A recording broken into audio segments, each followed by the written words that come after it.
អាប៉ូឡូជាព្រះដ៏សំខាន់មួយនិងមាននីតិជាច្រើនក្នុងទេវកថាក្រិកទ្រង់ជាបងប្អូនភ្លោះរបស់ Artemis ដែលជាទេវីនៃការប្រមាញ់ក៏ជាបុត្ររបស់ Zeus និង Leto ផងដែរអាប៉ូឡូមានឈ្មោះរ៉ូម៉ាំងនោះឡើយទ្រង់ជាព្រះនៃពន្លឺនិងព្រះអាទិត្យជាព្រះនៃតន្ត្រីកំណាព្យសិល្បៈនិងរបាំទ្រង់ជាព្រះនៃចំណេះដឹងនិងការទស្សន៍ទាយទ្រង់ជាព្រះនៃការព្យាបាលឬជាព្រះនៃថ្នាំក៏ជាព្រះនៃជំនឿ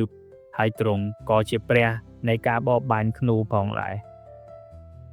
អាប៉ូឡូជាព្រះដែលគេសរសើរថាមានលក្ខណៈជាក្រិចជាងព្រះដទៃទៀតឬ the most great of all gods ដោយថែមពីលើចំណេះដឹងមហាសាលទ្រង់ជាព្រះដែលមានរូបរាងស្រស់សង្ហាជាងគេអាប៉ូឡូនេះហើយជា model ឬជាស្តង់ដារខ្ពស់បំផុតនៃបុរសក្រិកដែលមានទាំងចំណេះដឹងនិងរូបរាងស្រស់សង្ហាទ្រង់ត្រូវបានគេពណ៌នាថាជាបុរសមានវ័យជំទង់និងមានរាងមាំសង្ហាដូចជាអ្នកហាត់កីឡាជាប្រចាំទ្រង់ស្លៀកសម្លៀកបំពាក់ជារោគខ្សាត់ឬជួនកាល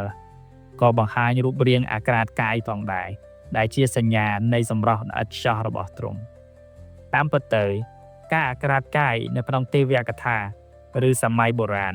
មិនមែនជារឿងកម្លែកអ្វីនោះឡើយការអាក្រាតកាយគឺជាការបង្ហាញ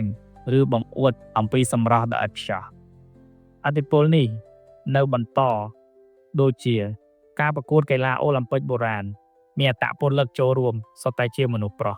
ហើយការប្រកួតប្រជែងនោះគឺគេប្រកួតប្រជែងកីឡាដោយមិនស្លៀកសម្លៀកបំពាក់អ្វីនោះទេដើម្បីបង្ហាញអំពីរាងកាយនិងភាពជាអត្តពលិករបស់គេ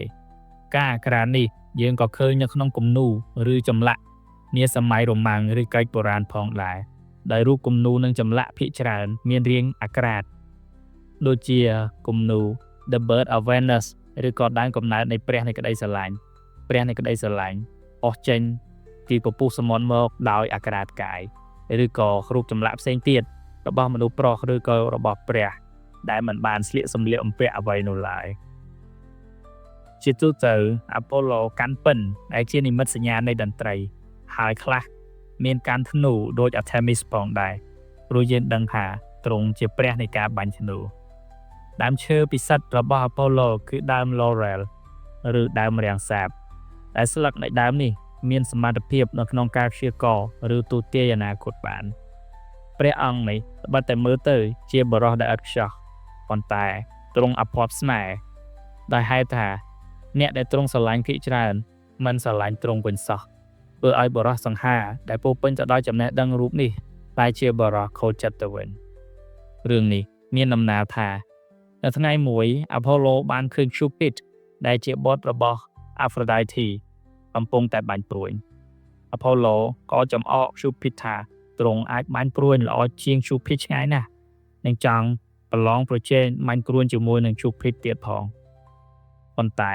ព្រួញរបស់ Cupid មិនមែនជាព្រួញធម្មតានោះឡើយព្រួញរបស់ Cupid អាចធ្វើឲ្យមនុស្សនិងព្រះធ្លាក់ក្នុងអន្លង់ស្នេហ៍បានហើយក៏អាចបាញ់ធ្វើឲ្យមនុស្សនិងព្រះកើតក្តីស្អប់ផងដែរព្រួញនេះមានអានុភាពខ្លាំងណាស់តែសូម្បីតែព្រះ Zeus នៅពេលដែលត្រូវព្រួញនេះហើយក៏នឹងត្រូវធ្លាក់នៅក្នុងអន្លង់ស្នេហ៍ភ្លាមដោយមិនអាចទប់ទល់បានឡើយ Cupid បានបាញ់ព្រួញធ្វើឲ្យអាប៉ូឡូធ្លាក់ក្នុងអន្លង់ស្នេហ៍ទេវីណាមួយហើយក៏ទៅបាញ់ព្រួញទៅលើទេវីម្ខាងនោះមិនឲ្យម្ខាងទៀតស្រឡាញ់អាប៉ូឡូនោះឡើយជួនកាលធ្វើឲ្យទេវីនោះស្អប់អាប៉ូឡូទៀតផងហេតុនេះហើយអាប៉ូឡូមិនអាចរកស្នេហាបានឡើយព្រោះឲ្យទ្រង់ខ្លាចជាបុរសខកស្នេហ៍ក្នុងនាមជាព្រះដ៏សំខាន់មួយអង្គនៃ Olympus អាប៉ូឡូមានមុខនៅក្នុងរឿងទេវកថាជាច្រើនដូចជាការចូលរួមបះបោរប្រឆាំងនឹង Zeus ការសម្លាប់ពស់ Python ការដែលតាមស្រឡាញ់ទេវីឈ្មោះ Daphne តែចុងក្រោយទេវីនោះក្លាយជាដាងរាំងសាបព្រោះរត់គេចពីអាប៉ូឡូរឿងដើមកំណើតនៃដើមកំប្លោកនិងការចូលរួមទស្សន៍ទាយអំពីមហាសង្គ្រាមក្រុងត្រយជាដើមហើយយើងនឹងនិទានរឿងទាំងអស់នេះនៅភាគបន្តបន្ទាប់ទៀតសូមអរគុណ